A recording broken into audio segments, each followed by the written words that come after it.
નમસ્કાર, આપ જોઈ રહ્યા છો સંદેશ ન્યૂઝ. આપની સાથે હું ભાવિની અને મહત્વના સમાચારથી શરૂઆત કરીએ તો કારતકમાં અષાઢ જેવો માહોલ જોવા મળી રહ્યો છે. મેઘરાજા ધનાધન વરસી રહ્યા છે. રાજ્યના તમામ જિલ્લાઓમાં વરસાદ જોવા મળ્યો છે, ત્યારે અમરેલીના રાજુલામાં અનરાધાર વરસાદ પડ્યો. શહેર સહિત ગામડાઓમાં પણ કમોસમી વરસાદ જોવા મળ્યો છે.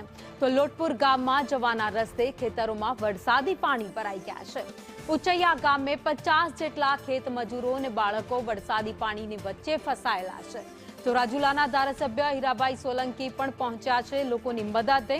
ગ્રામજનોએ પાણીમાં ફસાયેલા મજૂરોનું રેસ્ક્યુ કર્યું છે.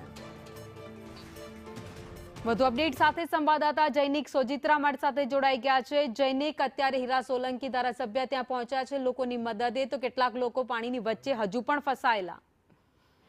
જે હવામાન વિભાગની આગાહીના પગલે છેલ્લા 24 કલાકથી અનરાધાર અમરેલી જિલ્લામાં વરસાદ વરસી રહ્યો છે. કમોસમી વરસાદના કારણે ઘણા વિસ્તારોમાં, નીચાણવાળા વિસ્તારોમાં વરસાદી પાણી ભરાયા છે. રાજુલા શહેર સહિત ગામડાઓમાં કમોસમી વરસાદ પડ્યો છે.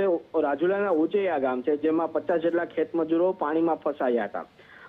ધારાસભ્ય હીરા સોલંકીને જાણ થતા હીરા સોલંકી ધારાસભ્ય તેમજ પોલીસ, સરપંચો સહિત સ્થાનિક ગ્રામજનો પાણીમાં ફસાયેલા ખેત મજૂરોનું રેસ્ક્યુ કરવા પહોંચી ગયા હતા.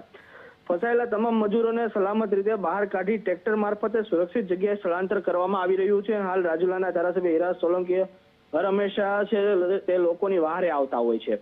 હાલ ધોધમાર વરસાદને પગલે ખેડૂતો પાણી ભરાતા ખેત મજૂરો ફસાયાના સમાચાર સામે આવ્યા હતા.